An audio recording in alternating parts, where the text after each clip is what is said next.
ಎಲ್ಲರಿಗೂ ನಮಸ್ಕಾರ. ಮಾಧ್ಯಮ ಮಿತ್ರರಿಗೆ ನಮಸ್ಕಾರ. ಈ ದಿವಸ ನಾವು ಏನು ಪ್ರೆಸ್ ಕಾನ್ಫರೆನ್ಸ್ ಮಾಡ್ತಾ ಇದ್ದೀವಿ, ಅದರ ಉದ್ದೇಶ ಮಾರ್ಚ್ 27ನೇ ತಾರೀಕು ಶುಕ್ರವಾರದಂದು ಪೂಜ್ಯ ಶ್ರೀ ಎಸ್ ಕರಿಯಪ್ಪನವರ 126ನೇ ವರ್ಷದ ಜನ್ಮದಿನೋತ್ಸವ ಮತ್ತು 46ನೇ ವಾರ್ಷಿಕ ಪುಣ್ಯಸ್ಮರಣೆ. ಅದು ನಿಮಗೆಲ್ಲ ಗೊತ್ತಿರಬೇಕು. ಅವರು ಕರಿಯಪ್ಪನವರು ರಾಮನವಮಿ ದಿವಸನೇ ಜನ್ಮ ತಾಳಿ ರಾಮನವಮಿ ದಿವಸನೇ ತಿರಬೇಕು. ಅಂದರೆ ಒಂದೇ ದಿವಸ ಪುಣ್ಯಸ್ಮರಣೆನೂ ಆಗ್ತದೆ, ಹಾಗೂ ಜನ್ಮದಿನೋತ್ಸವ ಆಗ್ತದೆ. ಇದು ಸಾಂಪ್ರದಾಯಿಕವಾಗಿ ಮಾಡ್ಕೊಂಡು ಬಂದಿದೆ. ಹಾಗೆ ಈ ವರ್ಷದೂ 27ನೇ ತಾರೀಕು ಮಾಡ್ತಾ ಇದ್ದೀವಿ. ನಾನು ಅಧ್ಯಕ್ಷನಾಗಿ ಬರೋಕ್ಕೆ ಮುಂಚೆ ಇದು ಈ ಆರ್ಯ ಆವರಣದಲ್ಲೇ ಒಂದು ಮಟ್ಟದಲ್ಲಿ ಇದನ್ನು ನಡೆಸ್ಕೊಂಡು ಬಂದಿದ್ದೆ ಸಂಪ್ರದಾಯ. ಆಮೇಲೆ ಈ ಹೊಸ ಮ್ಯಾನೇಜ್ಮೆಂಟ್ ಬಂದಮೇಲೆ ನಮ್ಮ ಚಿಂತನೆ ಇಲ್ಲ, ಕರಿಯಪ್ಪನವ್ರ ಹೆಸರು, ಅವ್ರ ನೆನಪು, ಅವರ ಮುಂದಿನ ಪೀಳಿಗೆಗೆ ಆದರ್ಶವಾಗಿರುವ ಜೀವನ ಅರ್ಥ ಮಾಡಿಕೊಡೋಕ್ಕೆ ಇದು ಕಾಂಪೌಂಡ್ ಬಿಟ್ಟು ಹೊರಗಡೆ ಹೋಗ್ಬೇಕು ಅಂತ ಹೇಳಿ ನಾವು ಸುಮಾರು 1,500 ಜನ ಮಕ್ಕಳು ಇರ್ತಾರೆ ನಮ್ಮಲ್ಲಿ. 1,500 ಜನ ಮಕ್ಕಳಿಗೂ ಸಾಂಸ್ಕೃತಿಕ ತಂಡಗಳ ಜೊತೆಯಲ್ಲಿ ಇದು ಏನೋ ರಾಮನ ನೆನೆಸ್ಕೊಳ್ಳೋ ರಾಮನ ರಚನೆ ಮಾಡಿಕೊಂಡು ನಾವು ಮಾಡಿದ್ದೀವಿ. 2 ವರ್ಷನೂ ಮಾಡಿದ್ದೀವಿ. ಅದೇ ಥರ ಈಗಲೂ 1,500 ಮಕ್ಕಳನ್ನ ಜೊತೆಗೂಡಿ ನಮ್ಮ ಸ್ಟಾಫು, ಕರಿಯಪ್ಪನ ಅಭಿಮಾನಿಗಳು, ಆಮೇಲೆ ಇಲ್ಲಿ ಏನೋ ಲೈಫ್ ಮೆಂಬರ್ಸ್ ಅವರೇ ಎಲ್ಲರ ಜೊತೆ ಸುಮಾರು 1.5 ಗಂಟೆ 1.5 ಅವರ್ಸ್ ಆಗುತ್ತೆ. ಅದನ್ನು ಮೆರವಣಿಗೆಯನ್ನು ಆಯೋಜಿಸಿದ್ವಿ ನಾವು. ಸೊ ಇದರಲ್ಲಿ ಸಾಂಸ್ಕೃತಿಕ ಸಂಘಟನೆ ಇದೆ ಈ ಸತಿನೂ ಅದೊಂದು. ಅದಾದಮೇಲೆ ವೇದಿಕೆ ಕಾರ್ಯಕ್ರಮ ಮಾಡ್ತಾಯಿದ್ದೀವಿ ನಾವು. ಅದರಲ್ಲಿ ಶ್ರೀ PGR ಸಿಂಧ್ಯಾಲ್ ಮಾನ್ಯ ಮಾಜಿ ಗೃಹ ಸಚಿವರು ಹಾಗೂ ಈಗ ಸ್ಕೌಟ್ಸ್ ಆ್ಯಂಡ್ ಗೈಡ್ಸ್ಗೆ ಮುಖ್ಯ ಆಯ್ಕೆಯಿಲ್ಲ, ಅವ್ರನ್ನ ನಾವು ಉದ್ಘಾಟನೆ ಮಾಡ್ತಾ ಇದ್ದೀವಿ. ಅದು ಕಾರಣ ಏನಂತಂದರೆ ಸಿಂಧ್ಯ ಅವರು ಕೂಡ 25 ವರ್ಷ ಇಲ್ಲಿ 5 ಸತಿ ಈ ಕ್ಷೇತ್ರವನ್ನು ಪ್ರತಿನಿಧಿಸಿದವರು. ಕರಿಯಪ್ಪನವ್ರು ನೋಡಿ ಬೆಳೆದಿದ್ರು ಅವ್ರಿಗೂ. ಹಾಗಾಗಿ ಕರಿಯಪ್ಪನವ್ರ ಬಗ್ಗೆ ಈ ಸಂಸ್ಥೆ ಬಗ್ಗೆ ಸಾಕಷ್ಟು ಜ್ಞಾನ ವಿಚಾರ ಅವ್ರಿಗೆ ಗೊತ್ತಿದೆ. ಹಾಗಾಗಿ ಅವ್ರನ್ನೇ ಕರೆಸುತ್ತಾ ಆ ದಿವಸದಲ್ಲಿ ಕರಿಯಪ್ಪನವರ ನೆನಪನ್ನು ಮಾಡ್ಕೊಳ್ಳೋಕ್ಕೆ ಒಳ್ಳೆ ವ್ಯಕ್ತಿತ್ವ ಇರುವಂಥ ಕರಿಯಪ್ಪನವರ ತಿಳುವಳಿಕೆ ಇರುವಂಥವನ್ನು ಕಳಿಸ್ತಾ ಇದ್ದೀವಿ. ಹಾಗೆ ಇನ್ನೊಂದು ಮುಖ್ಯ ಅತಿಥಿಗಳಾಗಿ ಸನ್ಮಾನ್ಯ ಆಚಾರ್ಯ ಡಾಕ್ಟರ್ ನಾರಾಯಣರು. ಇವರೇ ಅಂದರೆ ಇವರು ಸಮಾಜ ಸೇವಕರು. ಈಗ ಹೆಚ್ಚಿನ ರೀತಿಯಲ್ಲಿ ವಿದ್ಯಾರ್ಥಿ ಸೇವೆ ಮಾಡ್ತಾಯಿದ್ರು. ಇವರು ಅಮೇರಿಕ ಇರ್ತಾಯಿದ್ರು.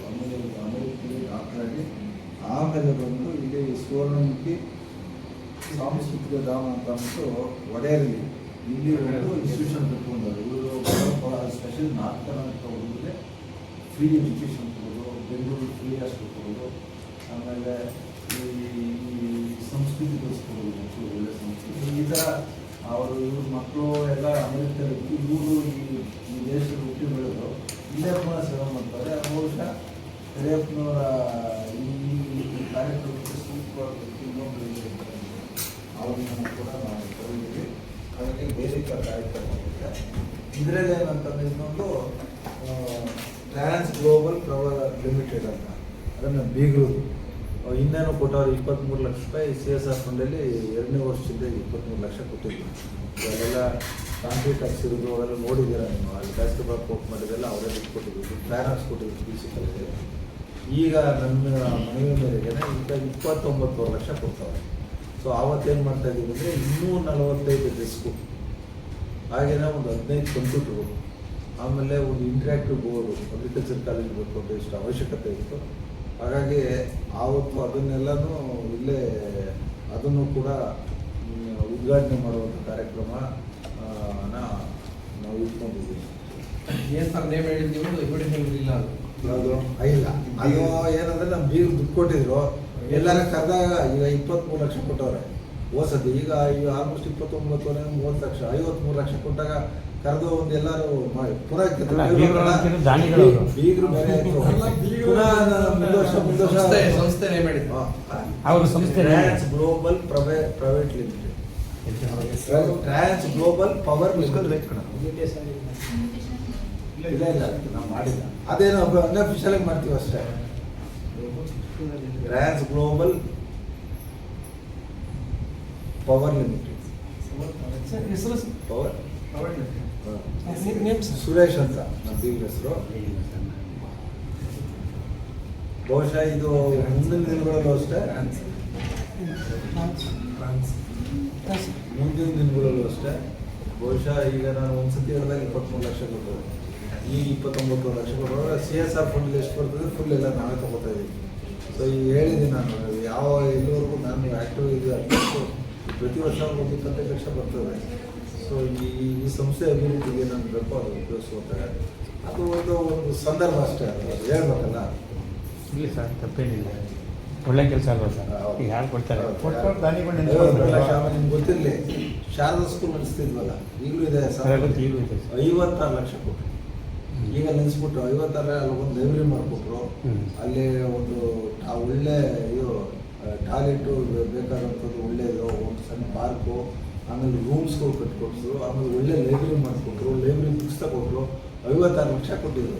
ಈಗಾಗಲೇ ಈ 2 ವರ್ಷಕ್ಕೆ ಇಲ್ಲ 50 ಕೊಟ್ಟರು. ಅಂದರೆ ನಾನು ಹೇಳಿದ್ಮೇಲೆ ಅವ್ರಿಗೆ 1 ಕೋಟಿ 10 ಲಕ್ಷ ಕೊಟ್ಟರು. ಬೆಂಗಳೂರು ಸರ್ ಇದು? ಹಾಂ, ಬೆಂಗಳೂರು. ಅವರು ಈ ಪವರ್ ಸಿಸ್ಟಮ್ ಇದೆಯಲ್ಲ, ದೊಡ್ಡ ದೊಡ್ಡ ತಮಿಳುನಾಡು, ಉತ್ತರಾಖಂಡ, ಕರ್ನಾಟಕದಲ್ಲಿ ದೊಡ್ಡ ಪ್ರಾಜೆಕ್ಟ್ಗಳು ಮಾಡ್ತಾರೆ. ಆಮೇಲೆ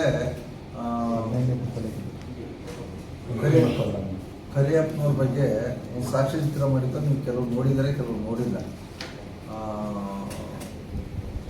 ಈಗ ಹೋದ ವರ್ಷ ಬಿಡುಗಡೆ ಮಾಡಿಸಿದ್ದು, ಬಟ್ ಅದು ಪಬ್ಲಿಕ್ ಬಂದಿರಲಿಲ್ಲ. ನಿಮ್ಮ ಪ್ರೆಸ್ಗಾಗಲಿ ಪಬ್ಲಿಕ್ಸ್ ನೋಡಿರಲಿಲ್ಲ, ಈಗ ಬಂದು ನೋಡೋರಿತ್ತು. ಬಹುಶಃ ಅದು ಮಾತಾಡ್ತಿದ್ದೀವಿ, ಅದನ್ನು ಅವತ್ತು ಈ ಯೂಟ್ಯೂಬ್ ಮುಖಾಂತರ ಅದು ಎಲ್ಲರಿಗೂ ತಲುಪುವಂಗೆ ಮಾಡುವಂಥ ಕೆಲಸನೂ ಅವತ್ತು ಕರಿಯಪ್ಪ ನಡೆಸಿ ಮಾಡ್ತಾರೆ. ಸಾಕ್ಷ್ಯಚಿತ್ರ ಪೂಜ್ಯ ಶ್ರೀ ಕರಿಯಪ್ಪನವರ ಜೀವನ ಸಾಧನೆ ಎಷ್ಟು ಬರ್ತದೆ ಸರ್ ಅದು? ಅದು ಒಂದು ಅರ್ಧ ಗಂಟೆ, 35 ನಿಮಿಷ, 35 ಮಿನಿಟ್ಸ್. ಅವರು ಹುಟ್ಟಿದಾಗಿಂದ ಹಿಡಿದು ಅವ್ರು ಸಾಯೋವರೆಗೂ ಇದು ಚೆನ್ನಾಗಿದೆ, ನೋಡಬಹುದು. ಯಾರು ಬೇಕಾದ್ರೆ ನೋಡ್ಬೋದು. ಯೂಟ್ಯೂಬ್ಗೆ ಹಾಕಿದ್ಮೇಲೆ ಇನ್ನು ಸ್ವರಾಜ್ ಬಿಡಿದೆ ಎಲ್ಲ ಇದಾಗೋಗುತ್ತೆ. 35 ನೋಡ್ಬೋದು. ಅಲ್ಲ, ಯಾರು ಕರಿಯಪ್ಪನವ್ರ ಬಗ್ಗೆ ಕನಕಪುರದವರು ಅಕ್ಕಪಕ್ಕ ಇಂಟ್ರೆಸ್ಟ್ ನೋಡೇ ನೋಡ್ತಾರೆ. ಚೆನ್ನಾಗ್ತದೆ. ಇದು ನಾಳಿದ್ದ ಕಾರ್ಯಕ್ರಮದ ವಿವರ 27ನೇ ತಾರೀಕು. ಇದೆಲ್ಲ ಈ ಸುಮ್ಮನೆ ಕೊಟ್ಟಿದ್ದೀವಿ, ಸುಮ್ಮನೆ ಬಂದಿದ್ದೀವಿ ಅಂತ ಅದು ನಿಮ್ಮನ್ನು ತೋರಿಸ್ತಾ ಇದ್ದೀವಿ. ಇದೆಲ್ಲ ಒಂದು ಬುಕ್ಲೆಟ್ ಕೊಟ್ಟಿದ್ದೀವಿ. ಇಲ್ಲಿ ಏನಂದರೆ, ಇಲ್ಲಿ 3 ವರ್ಷ ಆಯಿತು ನಾವು ಅಧಿಕಾರಕ್ಕೆ ಬಂದು, ಹೊಸ ಅಂತ ನಾನು ಅಧ್ಯಕ್ಷನಾಗಿ 3 ವರ್ಷ ಆಗಿದೆ ಬಂದು. ಈ 3 ವರ್ಷದಲ್ಲಿ ಏನು ಮಾಡೋದು, ಏನು ಸಮಸ್ಯೆ ಅಂತಂದರೆ, ಏಜ್ ಆಗಿರೋ ಜಾಸ್ತಿ ಅವ್ರ ಲೈಫ್ ಮೆಂಬರ್ಸ್ ಜಾಸ್ತಿ ಜನ ಬರೋದೇ ಇಲ್ಲ. ಆಮೇಲೆ ಇಲ್ಲಿ ಏನು ನಡೀತಾ ಇದೆ, ಇಲ್ಲೇನು ಬೆಳವಣಿಗೆ ಏನಾಗ್ತದೆ, ಅಭಿವೃದ್ಧಿ ಆಗ್ತದೆ, ಚಿತ್ರಗಳನ್ನೇ ಗೊತ್ತಿರಲ್ಲ. ಹಾಗಾಗ್ಬಿಟ್ಟು ಈಗ ಒಂದು ಕಿರುಹೊತ್ತಿಗೆ ಅಂತ ಇದ್ದೀವಿ ನಾವು. ಈ ಸಂಸ್ಥೆಯಲ್ಲಿ ಬಂದ ಮೇಲೆ ಇಲ್ಲೆಲ್ಲ ಚಿತ್ರಗಳಿವೆ. ಈ ಮೊದಲು ಹೆಂಗಿತ್ತು, ಈಗೇನು ಮಾಡಿದ್ದೀವಿ, ಹೆಂಗೆ ಉಪಯೋಗಿಸ್ಕೊಂಡಿದ್ದೀವಿ ಅನ್ನೋದು ಎಲ್ಲ ಚಿತ್ರಗಳಲ್ಲಿ ನೋಡ್ಕೋಬೋದು. ಅದನ್ನೇ ಎಕ್ಸ್ಪ್ಲೇನ್ ಮಾಡಬೇಕಾಗಿಲ್ಲ. ಅದರಲ್ಲಿ ಇಂಪಾರ್ಟೆಂಟಾಗಿ ನಾವು ಏನೇನು ಮಾಡೋದು ಅನ್ನೋದಕ್ಕೆ RS ನಡೆದು ಬಂದ ದಾರಿ ಆಯಿತಾ. ಇದರಲ್ಲಿ ಒಂದೇ ಆಯಿತು. ಈಗ ಅಭಿವೃದ್ಧಿ ಎಲ್ಲ ಕಾಣಿಸ್ತಾ ಇದೆ, ಏನೇನು ಮಾಡ್ಬೋದು. 13 ತೆಗೆದು 13 ಪೇಜ್ ನಂಬರ್ 13.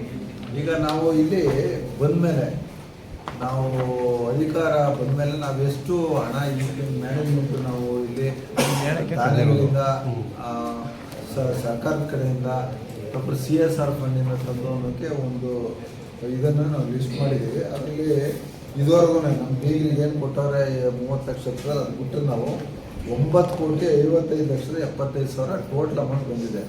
ಅದರಲ್ಲಿ ಇಂಪಾರ್ಟೆಂಟ್ ನಿಮ್ಗೆ ಹೇಳ್ತೀನಿ, ಶಿವಕುಮಾರ್ ಅವರಿಂದ ಈಗ ಏನು ಗಾಂಧಿ ಫಾರಂ ನಡೀತಿದೆ, ಗಾಂಧಿ ಫಾರಮ್ಗೆ ಏನಾಯಿತು, ರೋಡೇ ಇಲ್ಲ ಅಲ್ಲಿ. ಏನೋ ಗಾಡಿ ಇತ್ತು, ಇದು ದೊಡ್ಡ ಕಾಲೇಜ್ ಆಯ್ತಾ ಇದೆ. ಹಂಗಾಗ್ಬಿಟ್ಟು 35 ಕೋಟಿ ಪ್ರಾಜೆಕ್ಟಿಗೆ ಫಸ್ಟ್ ಸ್ಟೇಜಲ್ಲಿ ಬರ್ತಾವೆ. ಹಾಗಾಗ್ಬಿಟ್ಟು ಈಗ ರ್ಯಾಂಪ್ ಏಲಿಂದ ರ್ಯಾಂಪ್ ಮಾಡಿಸ್ತಾ ಇದ್ದೀವಿ. ಆಮೇಲೆ ಇಂಟರ್ನಲ್ ರೋಡ್ಸ್ಗೆ ಅಂದ್ಬಿಟ್ಟು ಶಿವಕುಮಾರ್ ಅವ್ರಿಗೆ ಸರ್ಕಾರದಿಂದ 4 ಕೋಟಿ ರೂಪಾಯಿ ದುಡ್ಡು ಕೊಡ್ಸೋರು ಶಿವಕುಮಾರಿಂದ. ಇನ್ನೊಂದು ಮೊನ್ನೆ DK ಶಿವಕುಮಾರ್ ಅವರಿಂದ ಕಾಲೇಜ್ಗೆ ಅಲ್ಲಿ ಈ ಫಸ್ಟ್ ನಾನು ಕೇಳ್ಕೊಂಡೆ, ಇಲ್ಲೆಲ್ಲ ಕೆಲವು ಇನ್ಫ್ರಾಸ್ಟ್ರಕ್ಚರ್ ಕಮ್ಮಿ ಇತ್ತು, ಕೆಲವು ಈ ಉಪಕರಣಗಳು ಇವೆಲ್ಲ ಕಮ್ಮಿ ಇತ್ತು. ಹಿಂಗಾಗ್ಬಿಟ್ಟು ಅವ್ರು ಕೇಳ್ಕೊಂಡಾಗ 2 ವರ್ಷದಿಂದನೇ ನಾವು ಅಧಿಕಾರಕ್ಕೆ ಬಂದು ಫಸ್ಟ್ ಕೆಲಸನೇ 1,75,00,000 ಹಣದಿಂದ ನಮಗೆ ಬೇರೆ ಬೇರೆ ಉಪಕರಣಗಳನ್ನು ಇವ್ರು ಕೊಟ್ಟವ್ರು. ಯಾರು? ಟಾಟಾ ಅಲ್ಲ, ಟೊಯೋಟಾ ಕಂಪ್ನಿಯವರು ಅವ್ರು CSR ಫಂಡಲ್ಲಿ ಕೊಡಿಸ್ಕೊಟ್ಟವರು. ಹಾಗೆಯೇ ನೀವೆಲ್ಲ ನೋಡಿದ್ದೀರಿ ಆಡಿಟೋರಿಯಮ್ಮು. ನಮ್ಮ ಮಾವ, ನಮ್ಮ ಸೋದರ ಮಾವ ಅವರು ಅಂದರೆ ನಮ್ಮ ಕರಿಯಪ್ಪನ ರಿಲೇಟಿವ್ ನಮಗೆ. ಸೊ ನಾವೆಲ್ಲ ನಂಟರಾಗಿರೋದ್ರಿಂದ ಕರಿಯಪ್ಪನ ಜಾಸ್ತಿ ಅಟ್ಯಾಚ್ ಆಗಿದೆ. ನಮ್ಮ ತಂದನೂ ಅಷ್ಟೇ, ನಮ್ಮ ಮಾರೇಗೌಡರು ಅಷ್ಟೇ. ಅವ್ರ ಊರಲ್ಲಿ 2 ಎಕರೆ ಕೊಟ್ಟಿದ್ರು ಗುಂಟೂರಲ್ಲಿ. ಸೊ ಅದು ಹಂಗೆ ಇತ್ತು. ಅದನ್ನು 88 ಲಕ್ಷಕ್ಕೆ ಮಾರಿ ಇನ್ನೂ ಸ್ವಲ್ಪ ದುಡ್ಡು ಹಾಕಿ ಅವ್ರ ಹೆಸರ ಮೇಲೆ ಗುಂಟೂರು ಮಾರೇಗೌಡ ಸ್ಮರಣಾರ್ಥ ಇದು ಆಡಿಟೋರಿಯಂ ಸಭಾಂಗಣವನ್ನು ಮಾಡಿದ್ವಿ. ಅದು ಅವರು ಮಾಡಿದ್ರು. ಆಮೇಲೆ ಎಲ್ಲದಕ್ಕಿಂತ ಇಂಪಾರ್ಟೆಂಟಾಗಿ ನೋಡಿ, ಹೋದ ವರ್ಷ ನಾವು ಫಸ್ಟು ದೊಡ್ಡ ಮಟ್ಟದಲ್ಲಿ ಮಾಡಿದ್ವಿ. ಯಾವುದು? ಕರಿಯಪ್ಪನ 125ನೇ ಜನ್ಮೋತ್ಸವನ ದೊಡ್ಡ ಮಟ್ಟದಲ್ಲಿ ಮಾಡಿದ್ದೀರ, ನೀವು ಎಲ್ಲ ಸಾಕ್ಷಿ ಇರುತ್ತೆ. ಆವಾಗ ನಾನು ಸುಮ್ಮನೆ ಇವ್ರು ಕರೆದಿದ್ದೆ, ಯಾರೋ ಉಪೇಂದ್ರ ರೆಡ್ಡಿ ಅವ್ರು ಕರೆದೆ. ಅವ್ರು ಓಲ್ಡ್ ಸ್ಟೂಡೆಂಟ್ ಇದ್ರು. ಅವರು ನಾವು ಕೇಳಲೇ ಎಲ್ಲ 1 ಕೋಟಿ ರೂಪಾಯಿ ಅನೌನ್ಸ್ ಮಾಡಿದ್ರು. ಈಗ 1 ಕೋಟಿ ರೂಪಾಯಿ ದುಡ್ಡು ಬಂದಿದೆ, ಕೊಟ್ಬಿಟ್ರು. ಅದನ್ನ ಈಗ ಖರ್ಚು ಮಾಡ್ತಾ ಇದ್ದೀವಿ ಇದಕ್ಕೆ. ಆಮೇಲೆ ಇನ್ನೊಬ್ಬ ನಮ್ಮ ಸೋದರತ್ತೆ, ಈ ಗುಂಟೂರು ವಿಶ್ವನ ತಾಯಿ, ಅಲ್ಲಿ ಕರಿಯಪ್ಪನವ್ರ ಹೆಸರಿಗೆ ಇನ್ನೊಂದು ಸಂಸ್ಥೆ ಕಟ್ಟಿದ್ರು, ನಾಗರಾಜು ಅಂತ. ಅಲ್ಲಿ ಜಮೀನಿತ್ತು 27 ಗುಂಟೆ. ನಮ್ಮ ಅತ್ತೆ ಹೆಸರು ಇತ್ತು. ಅದನ್ನ ಈಗ RS ನಮ್ಗೆ ಅಟ್ಯಾಚ್ ಆದಂತೆ 27 ಇವತ್ತಿಲ್ಲ ಅಂದರು 1,80,00,000 ಆರ್ಟಲ್ಲಿರೋದು. ಅದನ್ನ ದಾನ ಮಾಡಿಸಿದ್ವಿ. ಎಷ್ಟು? 27 ಗುಂಟೆ ಅಷ್ಟು ಅಟ್ಯಾಚ್ ಆಗಿದೆ. ಅದು ಇನ್ನೊಂದು ಹೇಳ್ತೀನಿ, ಅದ್ರದ್ದು ಇನ್ನೊಂದು ಬೆಳವಣಿಗೆ ನಡೀತಾ ಇದೆ. ಆಮೇಲೆ ಮಂಜುನಾಥ್ ಅಂತ ಅಂದ್ಬಿಟ್ಟು, ಈ ಮಂಜುನಾಥ್ ರಾವ್ ಅಂತ ಅಂದ್ಬಿಟ್ಟು ಅವರು ಪೂರಿಗಾಲಿ ಅವ್ರ ಹೆಂಡತಿ ಸಾಕ್ತವ್ರು. ಅವ್ರ ಹೆಂಡತಿ ಕ್ಯಾನ್ಸರ್ ಬಂದು ಸೋತಾಯ್ತು. ಆ ಅಪ್ಪನಿಗೆ ಏನು ಅಟ್ಯಾಚ್ಮೆಂಟ್ ಗೊತ್ತಿಲ್ಲ. ಅಲ್ಲೂ ಸೇವೆ ಮಾಡ್ತಾರೆ. ರಿಟೈರ್ಡ್ ಇನ್ಶೂರೆನ್ಸ್ LIC ಇನ್ಸ್ಟಿಟ್ಯೂಷನಲ್ಲೇನೋ ಆಫೀಸರ್ ಆಗಿದ್ದರು ಅವ್ರು ನೋಡಿ 27 ಲಕ್ಷ ರೂಪಾಯಿ ಕೊಟ್ಟೋಗಿದ್ದವರು. ಆಮೇಲೆ 10 ಲಕ್ಷ ರೂಪಾಯಿ ಬೇರೆ ಫಿಕ್ಸ್ಡ್ ಡಿಪಾಸಿಟ್ 37 ಲಕ್ಷ ಕೊಟ್ಟವ್ರೆ. ಅವ್ರ ಹೆಂಡತಿ ನನ್ನ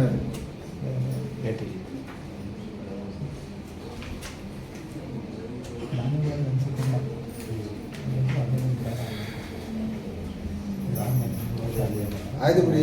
ಈಗ ಬೇರೆ ಸಣ್ಣ ಎಲ್ಲ ಹೇಳಲ್ಲ, ಇದರೆಲ್ಲ ಇರೋದ್ರಿಂದ ಇನ್ನೂ ಸುಮಾರಿದೆ. ಸೊ ಈಗ ಆಯ್ತು, ನಿಮ್ಮ ಕೊನೆ ಭಾಷಣ ಅಷ್ಟೇ ವಿಚಾರ. ಈಗ ನೋಡಿ, ಎಲ್ಲರಿಗೂ ನಮಸ್ಕಾರ. ಮಾಧ್ಯಮ ಮಿತ್ರರಿಗೂ ನಮಸ್ಕಾರ. ಈ ದಿವಸ ನಾವು ಏನು ಪ್ರೆಸ್ ಕಾನ್ಫರೆನ್ಸ್ ಮಾಡ್ತಾ ಇದ್ದೀವಿ, ಅದರ ಉದ್ದೇಶ ಮಾರ್ಚ್ 27ನೇ ತಾರೀಕು ಶುಕ್ರವಾರದಂದು ಪೂಜ್ಯ ಶ್ರೀ ಎಸ್ ಕರಿಯಪ್ಪನವರ 126ನೇ ವರ್ಷದ ಜನ್ಮದಿನೋತ್ಸವ ಮತ್ತು 46ನೇ ವಾರ್ಷಿಕ ಪುಣ್ಯ ಸ್ಮರಣೆ. ಅದು ನಿಮಗೆಲ್ಲ ಗೊತ್ತಿರಬೇಕು. ಅವರು ಕರಿಯಪ್ಪನವರು ರಾಮನವಮಿ ದಿವಸನೇ ಜನ್ಮ ತಾಳಿ, ರಾಮನವಮಿ ದಿವಸನೇ ತಿರಬೇಕು. ಅಂದರೆ ಒಂದೇ ದಿವಸ ಪುಣ್ಯ ಸ್ಮರಣೆನೂ ಆಗ್ತದೆ, ಅದು ಜನ್ಮದಿನೋತ್ಸವ ಆಗ್ತದೆ. ಇದು ಸಾಂಪ್ರದಾಯಿಕವಾಗಿ ಮಾಡ್ಕೊಂಡು ಬಂದಿದೆ. ಹಾಗೆ ಈ ವರ್ಷದೂ 27ನೇ ತಾರೀಕು ಮಾಡ್ತಾ ಇದ್ದೀವಿ. ನಾನು ಅಧ್ಯಕ್ಷನಾಗಿ ಬರೋಕ್ಕೆ ಮುಂಚೆ ಇದು ಈ RES ಆವರಣದಲ್ಲೇ ಒಂದು ಮಟ್ಟದಲ್ಲಿ ಇದನ್ನು ನಡೆಸ್ಕೊಂಡು ಬಂದಿದ್ದೆ ಸಂಪ್ರದಾಯ. ಆಮೇಲೆ ಈ ಹೊಸ ಮ್ಯಾನೇಜ್ಮೆಂಟ್ ಬಂದಮೇಲೆ ನಮ್ಮ ಚಿಂತನೆ ಇಲ್ಲ, ಕರಿಯಪ್ಪನವ್ರ ಹೆಸರು, ಅವ್ರ ನೆನಪು, ಅವರ ಮುಂದಿನ ಪೀಳಿಗೆಗೆ ಆದರ್ಶವಾಗಿರುವಂಥ ಜೀವನ ಅರ್ಥ ಮಾಡ್ಕೊಳ್ಳೋಕ್ಕೆ ಇದು ಕಾಂಪೌಂಡ್ ಬಿಟ್ಟು ಹೊರಗಡೆ ಹೋಗ್ಬೇಕು ಅಂತ ಹೇಳಿ ನಾವು ಸುಮಾರು 1,500 ಜನ ಮಕ್ಕಳು ಇರ್ತಾರೆ ನಮ್ಮಲ್ಲಿ. 1,500 ಜನ ಮಕ್ಕಳಿಗೂ ಸಾಂಸ್ಕೃತಿಕ ತಂಡಗಳ ಜೊತೆಯಲ್ಲಿ ಇದು ಏನೋ ರಾಮನ ರಚನೆ ಮಾಡಿಕೊಂಡು ನಾವು ಮಾಡಿದ್ದೀವಿ. 2 ವರ್ಷನೂ ಮಾಡಿದ್ದೀವಿ.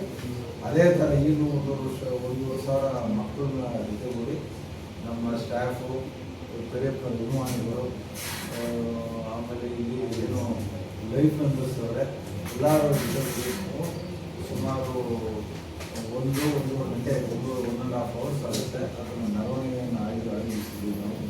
ಸೊ ಇದರಲ್ಲಿ ಸಾಂಸ್ಕೃತಿಕ ಸಂಘಟನೆ ಇದೆ ಈ ಸತಿನೂ ಅದೊಂದು. ಅದಾದಮೇಲೆ ವೇದಿಕೆ ಕಾರ್ಯಕ್ರಮ ಮಾಡ್ತಾಯಿದ್ದೀವಿ ನಾವು.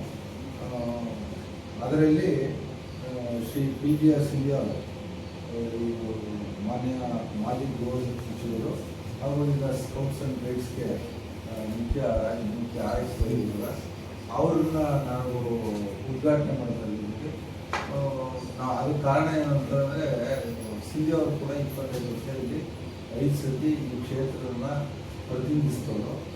ಕರಿಯಪ್ಪನವರು ನೋಡಿ ಬೆಳೆದಿರುವ ಅವ್ರಿಗೂ ಹಾಗಾಗಿ ಕರಿಯಪ್ಪನವ್ರ ಬಗ್ಗೆ ಈ ಸಂಸ್ಥೆ ಬಗ್ಗೆ ಸಾಕಷ್ಟು ಜ್ಞಾನ ವಿಚಾರ ಅವ್ರಿಗೆ ಗೊತ್ತಿದೆ. ಹಾಗಾಗಿ ಅವ್ರನ್ನೇ ನಡೆಸುತ್ತಾ ಆ ದಿವಸದಲ್ಲಿ ಕರಿಯಪ್ಪನವರ ನೆನಪನ್ನು ಮಾಡ್ಕೊಳ್ಳೋಕ್ಕೆ ಒಳ್ಳೆ ವ್ಯಕ್ತಿತ್ವ ಇರುವಂಥ ಕರಿಯಪ್ಪನವರ ತಿಳುವಳಿಕೆ ಇರುವಂಥವನ್ನು ಕಳಿಸ್ತಾ ಇದ್ದೀವಿ. ಹಾಗೆ ಇನ್ನೊಂದು ಮುಖ್ಯ ಅತಿಥಿಗಳಾಗಿ ಸನ್ಮಾನ್ಯ ಆಚಾರ್ಯ ಡಾಕ್ಟರ್ ನಾರಾಯಣರು. ಇವರೇನೆಂದರೆ ಇವರು ಸಮಾಜ ಸೇವಕರು, ಹೆಚ್ಚಿನ ರೀತಿಯಲ್ಲಿ ವಿದ್ಯಾರ್ಥಿಗಳಿಗೆ ಸೇವೆ ಮಾಡ್ತಾ ಇದ್ರು. ಇವರು ಅಮೆರಿಕದವರು, ಅಮೆರಿಕೆಗೆ ಡಾಕ್ಟರಾಗಿ ಆಮೇಲೆ ಬಂದು ಇಲ್ಲಿ ಸುವರ್ಣಮುಖಿ ಸಾಂಸ್ಕೃತಿಕ ಧಾಮ ಅಂತ ಅಂದ್ಬಿಟ್ಟು ಒಡೆಯಲ್ಲಿ ಇಲ್ಲಿ ಒಂದು ಇನ್ಸ್ಟಿಟ್ಯೂಷನ್ ಕಟ್ಕೊಂಡರು. ಇವರು ಸ್ಪೆಷಲ್ ನಾರ್ತ್ ಕರ್ನಾಟಕ ಹುಡುಗರಿಗೆ ಫ್ರೀ ಎಜುಕೇಷನ್ ಕೊಡೋದು, ಬೆಂಗಳೂರು ಫ್ರೀ ಹಾಸ್ಟೆಲ್ ಕೊಡೋದು, ಆಮೇಲೆ ಈ ಸಂಸ್ಕೃತಿ ಕಲಿಸ್ಕೊಡೋದು, ಮಕ್ಕಳು ಒಳ್ಳೆ ಸಂಸ್ಕೃತಿ. ಈ ಥರ ಇವ್ರ ಮಕ್ಕಳು ಎಲ್ಲ ಅಮೆರಿಕದಲ್ಲಿ ಇವರು ಈ ದೇಶದ ಹುಟ್ಟಿ ಬೆಳೆದು ಇಲ್ಲೇ ಕೂಡ ಸೇವೆ ಮಾಡ್ತಾರೆ. ಬಹುಶಃ ಕರಿಯಪ್ಪನವರ ಈ ಕಾರ್ಯಕ್ರಮಕ್ಕೆ ಸೂಕ್ತವಾದ ಇನ್ನೊಂದು ಅವ್ರನ್ನ ಕೂಡ ನಾವು ಕರೀತೀವಿ. ಹಾಗಾಗಿ ವೇದಿಕೆ ಕಾರ್ಯಕ್ರಮ ಇದೆ. ಇದರಲ್ಲಿ ಏನಂತಂದರೆ ಇನ್ನೊಂದು ಟ್ರಾನ್ಸ್ ಗ್ಲೋಬಲ್ ಪವರ್ ಲಿಮಿಟೆಡ್ ಅಂತ, ಅದನ್ನು ಬೀಗರು ಇನ್ನೇನು ಕೊಟ್ಟವ್ರು 23 ಲಕ್ಷ ರೂಪಾಯಿ CSR ಫಂಡಲ್ಲಿ 2ನೇ ವರ್ಷದಿಂದ 23 ಲಕ್ಷ ಕೊಟ್ಟಿದ್ರು. ಅವೆಲ್ಲ ಕಾಂಕ್ರೀಟ್ ಹಾಕ್ಸಿರೋದು ಅವೆಲ್ಲ ನೋಡಿದ್ದೀರ ನೀವು. ಅಲ್ಲಿ ಬ್ಯಾಸ್ಕೆಟ್ಬಾಲ್ ಕೋರ್ಟ್ ಮಾಡಿದೆಲ್ಲ ಅವರೇ ಕೊಟ್ಟಿದ್ರು, ಫ್ಯಾನ್ ಹಾಕ್ಸ್ ಕೊಟ್ಟಿದ್ರು ಪ್ರಿನ್ಸಿಪಲ್ಗೆ. ಈಗ ನನ್ನ ಮನವಿ ಮೇರೆಗೆ ಈಗ 29 ಲಕ್ಷ ಕೊಡ್ತಾವೆ. ಸೊ ಆವತ್ತೇನು ಮಾಡ್ತಾ ಇದ್ದೀವಿ ಅಂದರೆ ಇನ್ನೂ 45 ಡೆಸ್ಕು, ಹಾಗೆಯೇ ಒಂದು 15 ಕಂಪ್ಯೂಟ್ರು, ಆಮೇಲೆ ಒಂದು ಇಂಟ್ರ್ಯಾಕ್ಟಿವ್ ಬೋರ್ಡು ಅಗ್ರಿಕಲ್ಚರ್ ಕಾಲೇಜ್ ಬೇಕು ಅಂತ ಇಷ್ಟು ಅವಶ್ಯಕತೆ ಇತ್ತು. ಹಾಗಾಗಿ ಆವತ್ತು ಅದನ್ನೆಲ್ಲನೂ ಇಲ್ಲೇ ಅದನ್ನು ಕೂಡ ಉದ್ಘಾಟನೆ ಮಾಡುವಂಥ ಕಾರ್ಯಕ್ರಮ ನಾವು ಇಟ್ಕೊಂಡಿದ್ದೀವಿ. ಏನು ಸರ್ ನೇಮ್ ಹೇಳಿದ್ದೀವಿ, ಎವಿಡೆನ್ಸ್ ಇಲ್ಲ ಅದು ಯಾವುದು ಇಲ್ಲ. ಅದು ಏನಂದರೆ ನಮ್ಮ ಬೀರು ದುಡ್ಡು ಕೊಟ್ಟಿದ್ರು, ಎಲ್ಲರ ಕರೆದಾಗ ಈಗ 23 ಲಕ್ಷ ಕೊಟ್ಟವ್ರೆ ಹೋಸತಿ. ಈಗ ಆಲ್ಮೋಸ್ಟ್ 29 30 ಲಕ್ಷ 53 ಲಕ್ಷ ಕೊಟ್ಟಾಗ ಕರೆದು ಒಂದು ಎಲ್ಲರೂ ಪುನಃ ಬೀಗರು ಬೇರೆ ಆಯಿತು. ಪುನಃ ಮುಂದೆ ಸಂಸ್ಥೆ ನೇಮ್ ಹೇಳಿದ್ರು ಅವ್ರ ಸಂಸ್ಥೆ trans global private limited, trans global power limited. ಇಲ್ಲ ನಾವು ಮಾಡಿಲ್ಲ, ಅದೇನೋ ಅನ್ಅಫಿಷಿಯಲ್ ಆಗಿ ಮಾಡ್ತೀವಿ ಅಷ್ಟೇ. Trans global power limited, power Suresh ಅಂತ ನಮ್ಮ ಬೀಗ್ ಹೆಸರು. ಬಹುಶಃ ಇದು ಮುಂದಿನ ದಿನಗಳಲ್ಲೂ ಅಷ್ಟೇ, ಮುಂದಿನ ದಿನಗಳಲ್ಲೂ ಅಷ್ಟೇ ಬಹುಶಃ ಈಗ ನಾನು ಒಂದ್ಸತಿ ಹೇಳಿದಾಗ 23 ಲಕ್ಷ ಕೊಟ್ಟರು, ಈಗ 29 ಲಕ್ಷ ಕೊಟ್ಟರು. CSR ಫಂಡ್ ಎಷ್ಟು ಬರ್ತದೆ ಫುಲ್ ಎಲ್ಲ ನಾವೇ ತಗೋತಾ ಇದ್ದೀವಿ. ಸೊ ಈಗ ಹೇಳಿದ್ದೀನಿ ನಾನು ಇಲ್ಲಿವರೆಗೂ ನಾನು ಆ್ಯಕ್ಟಿವ್ ಇದೆ.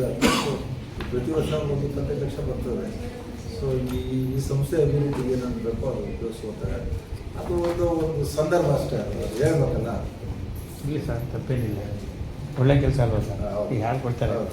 ನಿಮ್ಗೆ ಗೊತ್ತಿರಲಿ, ಶಾರದಾ ಸ್ಕೂಲ್ ನಡೆಸ್ತಿದ್ವಲ್ಲ, ಈಗಲೂ ಇದೆ ಸರ್. 56 ಲಕ್ಷ ಕೊಟ್ಟರು.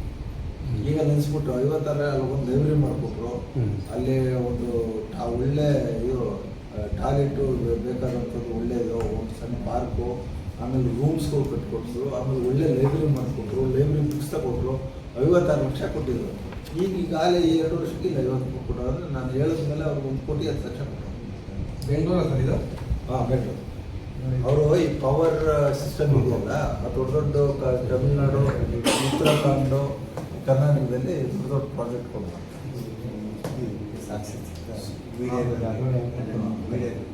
ಆಮೇಲೆ ಕರಿಯಪ್ಪನವ್ರ ಬಗ್ಗೆ ಸಾಕ್ಷ್ಯಚಿತ್ರ ಮಾಡಿದ್ದು ನೀವು ಕೆಲವು ನೋಡಿದರೆ, ಕೆಲವು ನೋಡಿಲ್ಲ.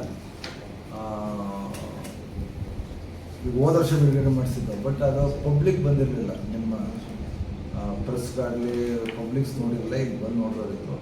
ಬಹುಶಃ ಅದು ಮಾತಾಡಿದ್ದೀವಿ. ಅದನ್ನು ಅವತ್ತು ಯೂಟ್ಯೂಬ್ ಮುಖಾಂತರ ಅದು ಎಲ್ಲರಿಗೂ ತಲುಪುವಂಗೆ ಮಾಡುವಂಥ ಕೆಲಸನೂ ಅವತ್ತು ಕರಿಯಪ್ಪ ನಡೆಸಿದ್ರು ಮಾಡ್ತಾರೆ.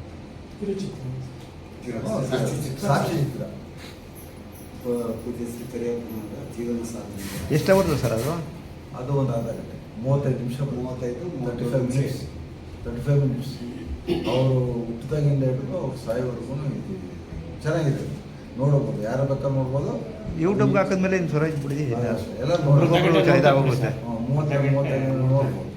ಅಲ್ಲ, ಯಾರು ಕರಿಯಪ್ಪನವ್ರ ಬಗ್ಗೆ ಕನಕಪುರದವರು ಅಕ್ಕಪಕ್ಕ ಇಂಟ್ರೆಸ್ಟ್ ನೋಡೇ ನೋಡ್ತಾರೆ. ಚೆನ್ನಾಗ್ತಾ ಇದೆ. ಇದು ನಾಳಿದ್ದ ಕಾರ್ಯಕ್ರಮದ ವಿವರ 27ನೇ ತಾರೀಕು. ಇದೆಲ್ಲ ಈ ಸುಮ್ಮನೆ ಕೊಟ್ಟಿದ್ದೀವಿ, ಸುಮ್ಮನೆ ಬಂದಿದ್ದೀವಲ್ಲ ಅಂತ ಅದು ನಿಮ್ಮ ತೋರಿಸ್ತಾ ಇದ್ದೀವಿ. ಇದೆಲ್ಲ ಒಂದು ಬುಕ್ಲೆಟ್ ಕೊಟ್ಟಿದ್ದೀವಿ. ಇಲ್ಲಿ ಏನಂದರೆ, ಇಲ್ಲಿ 3 ವರ್ಷ ಆಯಿತು ನಾವು ಅಧಿಕಾರಕ್ಕೆ ಬಂದು, ಹೊಸ ನಾನು ಅಧ್ಯಕ್ಷನಿಗೆ 3 ವರ್ಷ ಆಗಿದೆ ಬಂದು. ಈ 3 ವರ್ಷದಲ್ಲಿ ಏನು ಮಾಡೋದು, ಏನು ಸಮಸ್ಯೆ ಅಂತಂದರೆ, ಏಜ್ ಆಗಿರೋ ಜಾಸ್ತಿ ಅವ್ರ ಲೈಫ್ ಮೆಂಬರ್ಸ್ ಜಾಸ್ತಿ ಜನ ಬರೋದೇ ಇಲ್ಲ. ಆಮೇಲೆ ಇಲ್ಲಿ ಏನು ನಡೀತಾ ಇದೆ, ಇಲ್ಲೇನು ಬೆಳವಣಿಗೆ ಏನಾಯ್ತದೆ, ಅಭಿವೃದ್ಧಿ ಆಯ್ತದೆ, ಚಿತ್ರಗಳನ್ನೇ ಗೊತ್ತಿರಲ್ಲ. ಹಾಗಾಗ್ಬಿಟ್ಟು ಈಗ ಒಂದು ಕಿರು ಹೊತ್ತಿಗೆ ಅಂತ ಅಂತೀವಿ ನಾವು. ಈ ಸಂಸ್ಥೆಯಲ್ಲಿ ಬಂದ ಮೇಲೆ ಇಲ್ಲೆಲ್ಲ ಚಿತ್ರಗಳಿವೆ. ಈಗ ಮೊದಲು ಹೆಂಗಿತ್ತು, ಈಗೇನು ಮಾಡಿದ್ದೀವಿ, ಹೆಂಗೆ ಉಪಯೋಗಿಸ್ಕೊಂಡಿದ್ದೀವಿ ಅನ್ನೋದು ಎಲ್ಲ ಚಿತ್ರಣದಲ್ಲಿ ನೋಡ್ಕೋಬೋದು. ಅದನ್ನೇ ಎಕ್ಸ್ಪ್ಲೈನ್ ಮಾಡಬೇಕಾಗಿಲ್ಲ. ಅದರಲ್ಲಿ ಇಂಪಾರ್ಟೆಂಟಾಗಿ ನಾವು ಏನೇನು ಮಾಡೋದು ಅನ್ನೋದಕ್ಕೆ RS ನಡೆದು ಬಂದ ದಾರಿ ಆಯ್ತಾ. ಇದರಲ್ಲಿ ಒಂದೇ ಆಯ್ತು, ಈಗ ಅಭಿವೃದ್ಧಿ ಎಲ್ಲ ಕಾಣಿಸ್ತಾ ಇದೆ. 13 ತೆಗೆದು 13 ಪೇಜ್ ನಂಬರ್ 13. ಈಗ ನಾವು ಇಲ್ಲಿ ಬಂದಮೇಲೆ, ನಾವು ಅಧಿಕಾರ ಬಂದಮೇಲೆ ನಾವೆಷ್ಟು ಹಣ ಇಲ್ಲಿ ಮ್ಯಾನೇಜ್ಮೆಂಟ್ ನಾವು ಇಲ್ಲಿ ದಾನಿಗಳಿಂದ, ಸರ್ಕಾರದ ಕಡೆಯಿಂದ, ಅಥವಾ CSR ಫಂಡಿಂದ ತಂದು ಅನ್ನೋಕ್ಕೆ ಒಂದು ಇದನ್ನು ನಾವು ಲಿಸ್ಟ್ ಮಾಡಿದ್ದೀವಿ. ಅದರಲ್ಲಿ ಇದುವರೆಗೂ ನಮ್ಮ ಬೀಗರಿಗೆ ಏನು ಕೊಟ್ಟವ್ರೆ 30 ಲಕ್ಷ ಹತ್ರ, ಅದು ಬಿಟ್ಟು ನಾವು 9,55,75,75,000 ಟೋಟಲ್ ಅಮೌಂಟ್ ಬಂದಿದೆ. ಅದರಲ್ಲಿ ಇಂಪಾರ್ಟೆಂಟ್ ನಿಮ್ಗೆ ಹೇಳ್ತೀನಿ, ಶಿವಕುಮಾರ್ ಅವರಿಂದ ಈಗ ಏನು ಗಾಂಧಿ ಫಾರಂ ನಡೀತಿದೆ, ಗಾಂಧಿ ಫಾರಮ್ಗೆ ಏನಾಯಿತು, ರೋಡೇ ಇಲ್ಲ ಅಲ್ಲಿ. ಏನೋ ಗಾಡಿ ಇತ್ತು, ಇದು ದೊಡ್ಡ ಕಾಲೇಜ್ ಆಯ್ತಾ ಇದೆ. ಹಂಗಾಗ್ಬಿಟ್ಟು 35 ಕೋಟಿ ಪ್ರಾಜೆಕ್ಟಿಗೆ ಫಸ್ಟ್ ಸ್ಟೇಜಲ್ಲಿ ಬರ್ತಾವೆ. ಹಾಗಾಗ್ಬಿಟ್ಟು ಈಗ ರ್ಯಾಂಪ್ ಏರಿಯಿಂದನೇ ರ್ಯಾಂಪ್ ಮಾಡಿಸ್ತಾ ಇದ್ದೀವಿ. ಆಮೇಲೆ ಇಂಟರ್ನಲ್ ರೋಡ್ಸ್ಗೆ ಅಂದ್ಬಿಟ್ಟು ಶಿವಕುಮಾರ್ ಅವ್ರಿಗೆ ಸರ್ಕಾರದಿಂದ 4 ಕೋಟಿ ರೂಪಾಯಿ ದುಡ್ಡು ಕೊಡ್ಸೋರು ಶಿವಕುಮಾರಿಂದ. ಇನ್ನೊಂದು ಮೊನ್ನೆ DK ಶಿವಕುಮಾರ್ ಅವರಿಂದ ಕಾಲೇಜ್ಗೆ ಅಲ್ಲಿ ಈ ಫಸ್ಟ್ ನಾನು ಕೇಳ್ಕೊಂಡೆ, ಇಲ್ಲೆಲ್ಲ ಕೆಲವು ಇನ್ಫ್ರಾಸ್ಟ್ರಕ್ಚರ್ ಕಮ್ಮಿ ಇತ್ತು, ಕೆಲವು ಈ ಉಪಕರಣಗಳು ಇವೆಲ್ಲ ಕಮ್ಮಿ ಇತ್ತು. ಹಂಗಾಗ್ಬಿಟ್ಟು ಅವ್ರು ಕೇಳ್ಕೊಂಡಾಗ 2 ವರ್ಷದಿಂದನೇ ನಾವು ಅಧಿಕಾರಕ್ಕೆ ಬಂದು ಫಸ್ಟ್ ಕೆಲಸನೇ 1,75,00,000 ರೂಪಾಯಿಂದ ಹಣದಿಂದ ನಮಗೆ ಬೇರೆ ಬೇರೆ ಉಪಕರಣಗಳನ್ನು ಇವ್ರು ಕೊಟ್ಟವ್ರು. ಯಾರು? ಟಾಟಾ ಅಲ್ಲ, ಟೊಯೋಟಾ ಕಂಪ್ನಿಯವರು ಅವ್ರು CSR ಫಂಡಲ್ಲಿ ಕೊಡಿಸ್ಕೊಟ್ಟವರು. ಹಾಗೆಯೇ ನೀವೆಲ್ಲ ನೋಡಿದ್ದೀರಿ ಆಡಿಟೋರಿಯಮ್ಮು. ನಮ್ಮ ಮಾವ, ನಮ್ಮ ಸೋದರ ಮಾವ ಅವರು ಅಂದರೆ ನಮ್ಮ ಕರಿಯಪ್ಪ ರಿಲೇಟಿವ್ ನಮಗೆ. ಸೊ ನಾವೆಲ್ಲ ನಂಟರಾಗಿರೋದ್ರಿಂದ ಕರಿಯಪ್ಪನ ಜಾಸ್ತಿ ಅಟ್ಯಾಚ್ ಆಗಿದೆ. ನಮ್ಮ ತಂದನೂ ಅಷ್ಟೇ, ನಮ್ಮ ಮಾರೇಗೌಡರು ಅಷ್ಟೇ. ಅವ್ರ ಊರಲ್ಲಿ 2 ಎಕರೆ ಕೊಟ್ಟಿದ್ರು ಗುಂಟೂರಲ್ಲಿ. ಸೊ ಅದು ಹಂಗೆ ಇತ್ತು. ಅದನ್ನು 88 ಲಕ್ಷಕ್ಕೆ ಮಾರಿ ಇನ್ನೂ ಸ್ವಲ್ಪ ದುಡ್ಡು ಹಾಕಿ ಅವ್ರ ಹೆಸರ ಮೇಲೆ ಗುಂಟೂರು ಮಾರೇಗೌಡ ಸ್ಮರಣಾರ್ಥ ಇದು ಆಡಿಟೋರಿಯಂ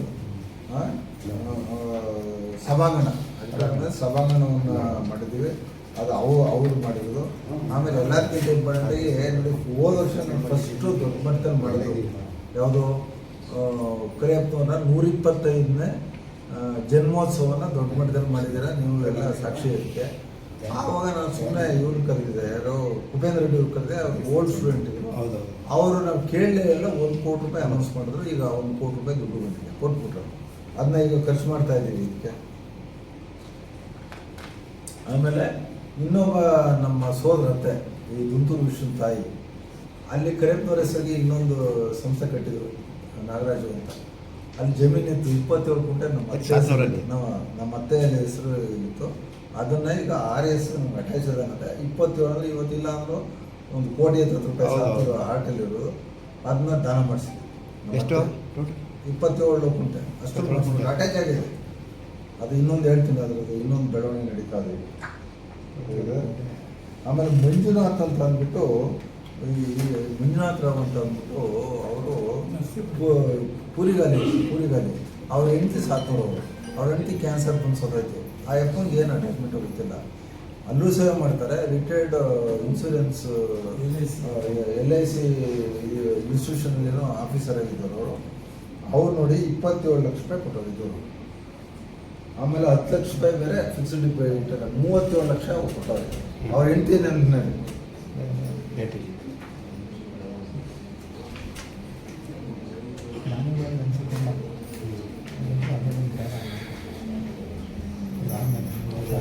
ಆಯ್ತು ಬಿಡಿ. ಈಗ ಬೇರೆ ಸಣ್ಣ ಎಲ್ಲ ಹೇಳಲ್ಲ, ಇದರಲ್ಲೇ ಇರೋದ್ರಿಂದ ಇನ್ನೂ ಸುಮಾರಿದೆ. ಸೊ ಈಗ ಆಯ್ತು, ಇನ್ನು ಕೊನೆ ಭಾಷಣ ಅಷ್ಟೇ ವಿಚಾರ. ಈಗ ನೋಡಿ, ಎಲ್ಲರಿಗೂ ನಮಸ್ಕಾರಗಳು. ಪೂಜ್ಯ ಶ್ರೀ ಎಸ್ ಕರಿಯಪ್ಪನವರ 126ನೇ ವರ್ಷದ ಜನ್ಮ ದಿನೋತ್ಸವ ಮತ್ತು 46ನೇ ವಾರ್ಷಿಕ ಪುಣ್ಯಸ್ಮರಣೆ ಕಾರ್ಯಕ್ರಮ ಇದೇ ಮಾರ್ಚ್ 27ರಂದು ಶುಕ್ರವಾರದಂದು RS ಆವರಣದಲ್ಲಿ ಹಮ್ಮಿಕೊಂಡಿದ್ದೀವಿ. ನಾವು ಎಲ್ಲರೂ ಗೊತ್ತಿರೋ ವಿಚಾರ, ಕರಿಯಪ್ಪನವ್ರು ಹುಟ್ಟಿದ್ದು ರಾಮನವಮಿ ದಿವಸನೇ, ಅವರು ತೀರೋದದ್ದು ರಾಮನವಮಿ ದಿವಸನೇ. ಆ ದೃಷ್ಟಿಯಲ್ಲಿ ನಾವಂತೂ ಯಾವ ದೇವಸ್ಥಾನದಲ್ಲಿ ನಾವು ನೋಡುವಂಥದ್ದು. ಇದು 1 ಕೋಟಿ ಜನಸಂಖ್ಯೆಲು ಇದು ಒಂದೇ ದಿವಸ ಹುಟ್ಟಿದ ಸಾವನ್ನು ನಾವು ನೋಡಲ್ಲ. ಒಂದು ಎರಡನೇದು ಏನಂತ ಅಂದರೆ, ಅದನ್ನು ದೊಡ್ಡ ಮಟ್ಟದಲ್ಲಿ ಆಚರಿಸ್ತಾ ಇದ್ದೀವಿ. ಇತ್ತೀಚೆಗೆ ನಾವು ಹೊಸ ಮ್ಯಾನೇಜ್ಮೆಂಟ್ ಬಂದಾದಮೇಲೆ ಇದು ಕಾಂಪೌಂಡ್ ಒಳಗೆ ಇರಬಾರ್ದು, ಇದು ಹೊರಗಡೆ ಕನಕಪುರ ತಾಲೂಕಿಗೆ ಅವ್ರ ಸ್ಮರಣೆ ಪ್ರತಿ ವರ್ಷವೂ ನೆನಪು ಬರಬೇಕು. ಇವತ್ತಿನ ಪೀಳಿಗೆ, ಅದು ಈಗೆಲ್ಲ ರೂರಲ್ ಕಾಲೇಜೆಲ್ಲ ಈಗ 108 ಇನ್ಸ್ಟಿಟ್ಯೂಷನ್ ಅವರೇ, ಆ ಮಕ್ಕಳಿಗೆಲ್ಲ ಅವರ ವ್ಯಕ್ತಿ ಚಿತ್ರಣ ಗೊತ್ತಾಗಲ್ಲ ಕರಿಯಪ್ಪನವ್ರದ್ದು ಹಿಂದಿನ ಪೀಳಿಗೆಗೆ. ಸೊ ಆ ನೆನಪಿರಲಿ, ಅವರ ಏನು ಆದರ್ಶ, ಅವ್ರ ಸೇವೆ ನೆನಪು ಸದಾ ಉಳಿಲಿ ಅಂತ, ಬೇರೆಯವ್ರಿಗೆ ಸ್ಫೂರ್ತಿ ಆಗಲಿ ಅಂತ ಹೇಳ್ಬಿಟ್ಟು ನಾವು ಒಂದು ದೊಡ್ಡ ಮಟ್ಟದಲ್ಲಿ ಮೆರವಣಿಗೆಯನ್ನು ಮಾಡ್ತಾಯಿದ್ದೀವಿ. ಒಂದು 2 ವರ್ಷನೂ ಮಾಡ್ತೇವೆ, ಈಗಲೂ ಮಾಡ್ತಾಯಿದ್ದೀವಿ. ಇದರಲ್ಲಿ ಸಾಂಸ್ಕೃತಿಕ ತಂಡಗಳಿರ್ತವೆ. ಇದರಲ್ಲಿ ರಾಮನ ಭಜನೆ ಕಾರ್ಯಕ್ರಮ ಇರ್ತದೆ, ನಾದಸ್ವರ ಇರ್ತದೆ. ಸೊ ಈ ಫುಲ್ಲು ಒಂದು ರಥದಲ್ಲಿ ನಾವು ಇಡೀ ಕನಕಪುರದಲ್ಲಿ ಮುಖ್ಯ ರಸ್ತೆಯಲ್ಲಿ ಒಂದು ಮೆರವಣಿಗೆ ಮಾಡ್ತೀವಿ. ನಂತರ ಅಲ್ಲಿ ಬಂದಾದಮೇಲೆ ನಾವು ವೇದಿಕೆ ಕಾರ್ಯಕ್ರಮವನ್ನು ಹಮ್ಮಿಕೊಂಡಿದ್ದೀವಿ. ಅದರಲ್ಲಿ ಈ ವೇದಿಕೆ ಕಾರ್ಯಕ್ರಮಕ್ಕೆ ಈ ವರ್ಷ ನಾವು PGR ಸದ್ಯ ಅವರನ್ನು ನಾವು ಆಹ್ವಾನಿಸಿದ್ದೀವಿ. ಅವರು ಈ ಕಾರ್ಯಕ್ರಮವನ್ನು ಉದ್ಘಾಟನೆ ಮಾಡ್ತಾ ಇದ್ದಾರೆ. ಹಾಗೆಯೇ ಸನ್ಮಾನ್ಯ ಆಚಾರ್ಯ ಡಾಕ್ಟರ್ ಎಂ ನಾಗರಾಜ್ ಅಂತ, ಇವರು ಸಮಾಜ ಸೇವೆ ವಿದ್ಯಾಕ್ಷೇತ್ರದಲ್ಲಿ ಅಮೇರಿಕದಲ್ಲಿ ಇದ್ದು ಇಲ್ಲಿ ಬಂದು ಸೇವೆಯನ್ನು ಮಾಡ್ತಾ ಇದ್ದಾರೆ. ಈ ಕರಿಯಪ್ಪನವರ ಆದರ್ಶಕ್ಕೆ ತಕ್ಕಂತೆ ಇರುವಂಥವ್ರು. ಸೊ ಹಾಗಾಗಿ ಇಬ್ಬರನ್ನು ಕರೆದಿದ್ದೀವಿ.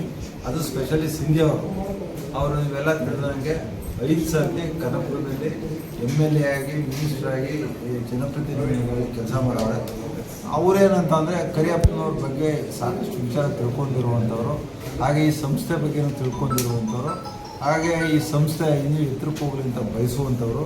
ಹಾಗಾಗಿ ಅವ್ರಿಗೇನು ಕರಿಯಪ್ಪನವ್ರ ವಿಚಾರಧಾರೆಗಳಿದೆ ಅದನ್ನು ಯಾವತ್ತೊಂದು ದಿವಸ ಕರಿಯಪ್ಪನವ್ರ ಅಭಿಮಾನಿಗಳ ಜೊತೆ ಹಂಚ್ಕೊಳ್ಳಿ ಅಂತ ಹೇಳ್ಬಿಟ್ಟು ಅವತ್ತು ಉದ್ಘಾಟನೆ ನಾವು ಸಿಂಧಿ ಅವ್ರ ಮಾಡಿಸ್ತಾ ಇದ್ದೀವಿ. ಇದು ಒಂದು ಪುಣ್ಯವಾದ ಕಾರ್ಯಕ್ರಮ. ನಮ್ಮ ಸಂಸ್ಥೆಗೆ, ಕರಿಯಪ್ಪನ ಅಭಿಮಾನಿಗಳಿಗೆ, ವಿದ್ಯಾಕ್ಷೇತ್ರದಲ್ಲಿ ಒಳ್ಳೆಯದಾಗಲಿ ಅಂತ ಬಯಸೋರಿಗೆ ಒಳ್ಳೆಯ ಕಾರ್ಯಕ್ರಮ ಇದು. ನಾನು ಅಧ್ಯಕ್ಷನಾಗಿ, RS ಅಧ್ಯಕ್ಷನಾಗಿ ಒಂದು ಮನವಿ ಮಾಡ್ತೇನೆ. ನಾನು ಯಾರು ಕರಿಯಪ್ಪನವ್ರ ಅಭಿಮಾನಿಗಳಿದ್ದೀರಾ, RS ಸಂಸ್ಥೆಯ ಅಭಿಮಾನಿಗಳಿದ್ದೀರಾ, ಇಲ್ಲಿನ ಹಳೆಯ ವಿದ್ಯಾರ್ಥಿಗಳಿದ್ದೀರಾ, ಹಾಗೆ ಇಲ್ಲಿ ಲೈಫ್ ಮೆಂಬರ್ಸ್ ಇದ್ದಾರೆ, ಎಲ್ಲರೂ ಕೂಡ ಅವತ್ತು ಆ ಒಂದು ಪುಣ್ಯವಾದ ಕಾರ್ಯಕ್ರಮದಲ್ಲಿ ಮೆರವಣಿಗೆಗೆ ಬರ್ಬೋದು. ಮೆರವಣಿಗೆಗೆ ಬರೋಕ್ಕಾಗಲ್ಲ ಅಂತ ವಯಸ್ಸಾದವರು ವೇದಿಕೆ ಕಾರ್ಯಕ್ರಮಕ್ಕೆ ಬರ್ಬೋದು ಅಂತ ಹೇಳ್ತಾ ಅವ್ರಿಗೆಲ್ಲ ನಾವು ಇದ್ರ ಜೊತೆಗೆ ಈಗ ನಾವೆಲ್ಲೇ 1600 ಮೆಂಬರ್ಶಿಪ್ ಇದೆ ಓಲ್ಡ್ ಬಾಯ್ಸ್ದು. ನಾವು ಓಲ್ಡ್ ಬಾಯ್ಸ್ಗೂ ಮನವಿ ಮಾಡ್ತಾಯಿದ್ದೆ.